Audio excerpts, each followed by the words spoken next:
Hello, welcome to Eco Tarot. This is Kensley, the Eco Tarotist, and this message is for Libra today. I am doing a little bit of a twist on my formatting, and I've decided to give you a look at what I deem as crystals and fossils is what I really love, instead of looking at my sneaky mug. So just kidding. But it's kind of true. I at first started doing this because I was like, I don't want to put on makeup and I don't want to wash my crazy face anymore right now. And so I just did it. I did it this way, and it's weird. It's like it's a liberation of this changing format, and I love it because it's not. Oh, cats. Oh, no, you don't come in. This cat has gotten on my balcony like 10 times. And I'm about to put her up. No, ma'am. Out. Look at this cutie pie. Oh, my God. She's so cute. Look at her. Yeah, I'm sorry. You're going to have to go. I don't want you to die. No, I'll come hang out with you afterwards. No. It's my worst nightmare. She's such a klutz. She loves to just roll around on the ground. And I saw her doing that on the ledge, and she just falls off everything in general. And I was like, you're gonna do that and die. Oh my God. Koala spirit is at the bottom. Dragonfly and chameleon spirit are what you got from the Spirit Animal Oracle deck. And all right, Libras. My daughter is a Libra. I love Libras. And this is the Naked Heart Tarot deck. Let's get to, okay, wow. I always take these kinds of weird kind of pop outs because I feel it's very symbolic.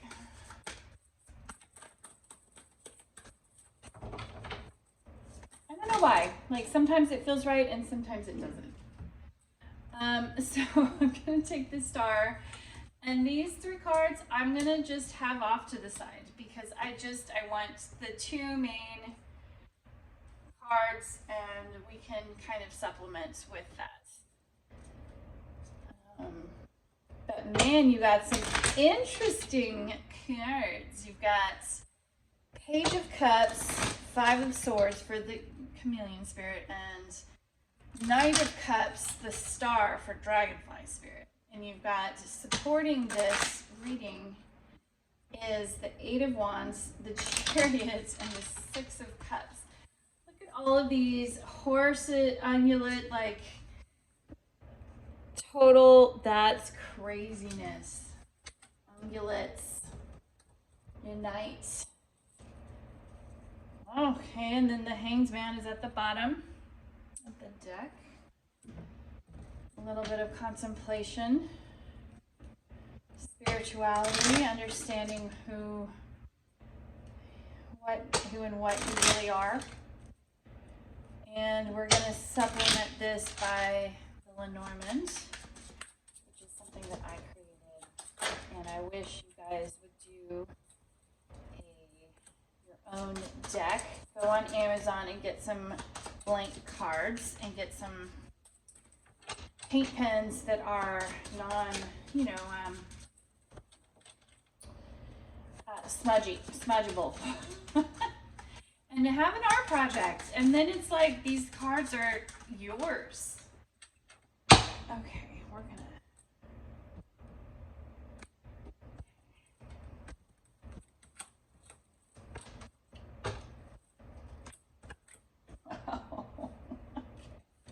We've got the key at the bottom and the tree at the base. last but not least, the Citrulli tarot deck, my little tiny deck of crazy little, it's like the kids, the creepy kids deck. There's so much though in these little decks. I love this. Wow. King of Swords. Ace of Swords. Judgment.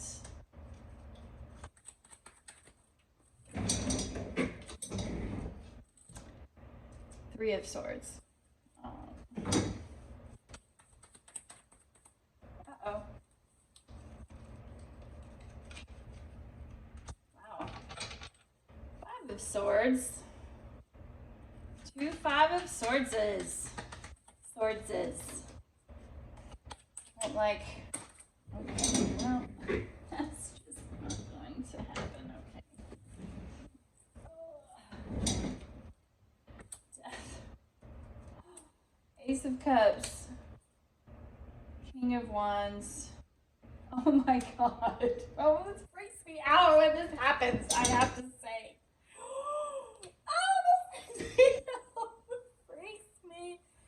Out. I'm totally chill. Like, I know tarot readers are not supposed to freak out, but I swear Eight of Wands, Six of Cups, Six of Cups. No, okay, so Six of Pentacles, but oh God, thank God. I mean, it's close enough, but my God, I was about to freak out. Oh man, and then you've got the Queen of Swords at the base. Oh man. Okay, yeah, this is definitely a message for a divine counterpart. Okay, you've got King of Swords, Queen of Swords. No. Oh God. King of Swords, Queen of Swords, Ace of Swords. Okay. God. Ooh. I swear everything happens for a reason lately. Or if it was ever. Okay. Let's get into it, right? We're gonna keep this little gal right here to remind us that we're dealing with a counterpart situation. Chameleon. Sometimes it's about eyesight. They've got the most amazing eyesight. Sometimes it's about blending in and not being your authentic self. Sometimes, I mean, like, I swear the chameleon has so many amazing things about it, so many different angles, right? They've got the longest tongue that can capture insects, and it's just anyways, we'll see how this plays out. You've got the Page of Cups in the house. The house in the Lenormand is your immediate family, okay? And this Page of Cups is absolutely, this youthful, it could be children. This innocence in communication of emotion, coupled with, so to me, this is clearly the King of Swords portion. There's a truth here, and it's not welcome. Look at that. She's biting into this sucker that is not happy, and there's blood. Oh, that's fun. That's fun. This is really a morbid type deck, but it's very image. I mean, look at that. You could absolutely say this King of Swords is this mature version of this Ace of Swords, where, you know, maybe your tongue, you bit off more than you can chew.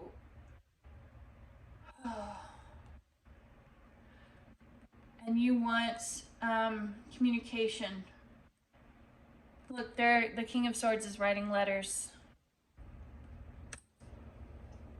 Letters to somebody on a horse. So that's a knight. Do you see that? Somebody on a horse. It's a knight, and the knight is receiving communication, which I can tell that already leads into this. Okay, so something about this side of the reading is about absolutely about your immediate family, your children, about communication and emotion, a new beginning in clarity and thought, and controlling that, and writing communication or communicating to a knight.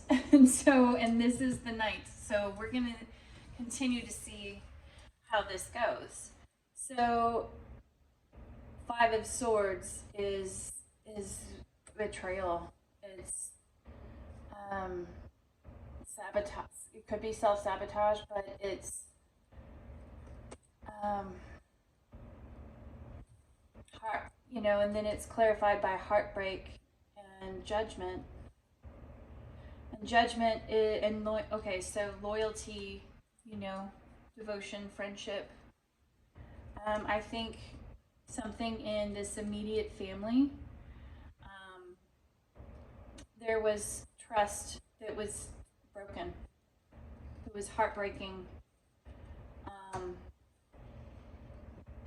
And look, in this judgment card, you've got somebody who, and there's all these different flowers in the background, and so she's in this flower, but she has this castle locked up, and there's and then you've got this white rabbit who has the key, and either she's hesitant to let him, oh my god, I didn't show you guys this,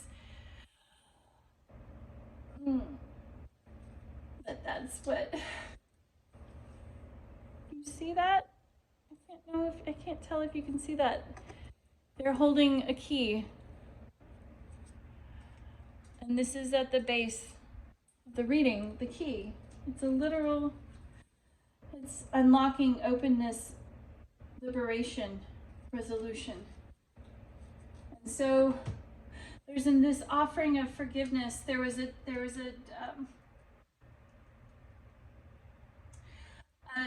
breaking of trust. There's some, you know, the loyalty that was absolute devotion was completely brutalized. Someone broke this trust. It could be irrevocably, it could be, or at least what you think is irrevocably. But there's this heartbreak in not only the heart, but the mind. It's done. It's this, you know, when you don't resolve something in your emotions, your thoughts ruin it. It takes you down a spiral. Takes you into it takes you into a maze. That's what this is. Oh my god, look at that. And if I've never noticed that before, even if you had the key to unlock, you'd still have to figure out the maze to get back to the person that you hurt, or it's not always you. It could be the person that hurt you is going to have to get to your walled up castle and a maze and a locked door and all of these things that you've built up before you can make a decision about what's happened here. Dragonfly spirit. Truth transcends illusion. To me, this card really speaks about what we think about in our head. This is an animal that is in the air most of the time, in its thoughts. And when you, it was in the water, it was in its emotions as a juvenile, as a nymph, I guess you would call it. But when you mature, when this person matured, they matured into someone who was solely analytical, who only, it was mind focused. Okay, and there's this offering of emotions, which, you know, this dragonfly is reminiscent of emotions. They get it from their past, but they're no longer there. They feel like they've transcended. They've transcended from the you're so watery, and this makes perfect sense because this is the Queen of Swords, right? So you're so emotional. You're just too emotional. Okay, well then I won't be emotional anymore. You move on into the next stage of your life, and like, I'm gonna be a cold-hearted bitch because everyone told me I was too emotional, so I'm gonna cut that out of my life. And then when you get this offering of love, you're like, and the heart, look at this offering of emotions and love, and the heart is emotions and reconciliation and romance and love and forgiveness and softness. And you're like, fuck that. No. Death to it all. I'm gonna cut you, you little psycho carrots. I'm gonna cut you. No. That's total defense. Or maybe this is the death of the defenses. That aggression, that sword mindful aggression that someone feels that they need to cut with their words, that they need to cut and hurt and put down with their words. And maybe the, oh my God, it's just like, it's two really sad people, and I can't tell if this offering happened and they're like, fuck that, excuse my French, but it's, or this love and offerings and reconciliation turns this cutting, it kills it. And that's what I think this is. You know, I tend to be negative Nancy, and I'm like, everything's horrible. I don't mean it. It's just, I'm a realist. But in the context of what's coming next, that's exactly what I feel like. I feel like this offering and proposal of emotions and this cutting of that, cutting down of that which, you know, your loved one is trying, it's like your loved one is trying to do something nice for you. They bring flowers home and they make you dinner, and you're like, oh my God, you didn't do everything perfectly. You didn't put the dishes out, or you didn't put the trash out, and what are you doing? It's the death of this. It's absolute the death of that. Because you have the Star and the Rider from the Lenormand, and this is a welcoming message.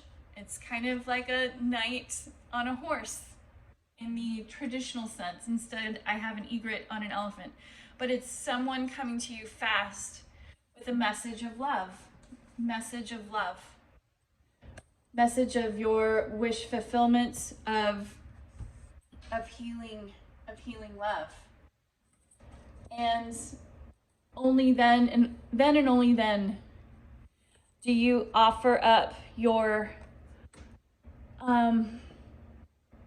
there's a heart to heart here for literally heart to heart.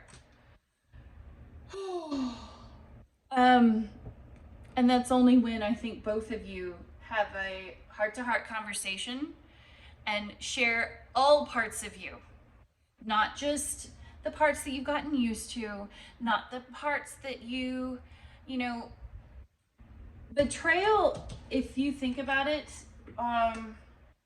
it's, and cheating and all of it, it's awful and it breaks most people apart.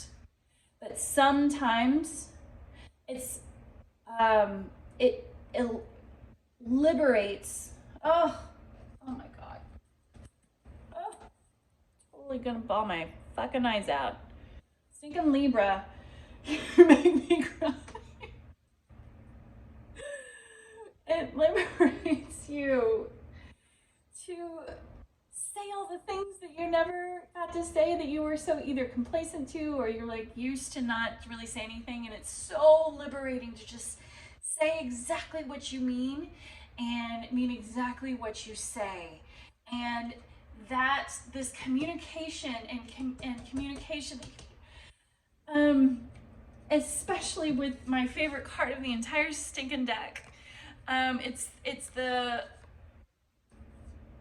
oh god, Libra, oh my god, it's turning the King of Swords into the King of Wands, because I think the King of Wands is kind of the best of all the kings. I think he's King Leonidas. He's like the one that's the most loving and emotive, but also passionate and sexy, but creative and caring and nurturing. And he's to me what I think the Emperor should be: smart, charismatic, loving, and nurturing, all in one. And the Emperor is not that. Maybe he might be, but I think of the King of Wands as all of it. And so it turns this is the masculine entity energy, and this is the feminine energy. It turns what was cold and just emotionless and just facts and talking and into this dynamic, amazing person. And it's only because you're offering up every part of you, you're talking about it all, and I think this absolutely goes the distance. And look at all the things that came out of this. You've got 2 8 of Wands, communication and action fast. You've got the Chariot, action fast. And then you've got not only the 6 of Cups, but the 6 of Pentacles, which at first I thought was the 6 of Cups, and I almost shat my pants. But this is really good energy. This is soulmate energy. This is, reminiscent of your of youth, and it's like you've become the youths that you when you met again, and it's magical. And there's this absolute beautiful give and take, instead of feeling betrayed. Oh, and I see this chameleon now. Yes, this is a hiding of the true feelings. This is hiding of your true feelings. This is blending of your feelings into the background. Hiding your truth, hiding your authenticity. And it turns, with this communication, it turns truth transcends illusion. What you guys have thought about each other, you know, people make stuff up all the time in their minds about what has happened and what other people think and all of it. And it's like when you really have these heart-to-heart conversations of truth, it's beautiful. It's water and air. It's emotion and truth all combined into one, and it's gorgeous. And that's totally what this is. It's totally what all of this is. It's coming in fast, and then it becomes this balancing of this give and take of a soulmate, of your soulmate. Whomever this is for, it starts with the key. The key is the liberation. The key is the unlocking of that maze, of that castle, of that closed off mentality. It's transcending your fears and talking to this person openly about what happened, about the deceit or whatever happened here, and turning that into the most amazing dynamic relationship full of raw honesty, trust, raw emotions that, I mean, you can't get past that. I mean, you can't get better than that. And if you can get past this trusting again, this relationship will transcend. Oh my God. All right, Libra, man. All right, well, have a good rest of the night. Talk to you later. Bye.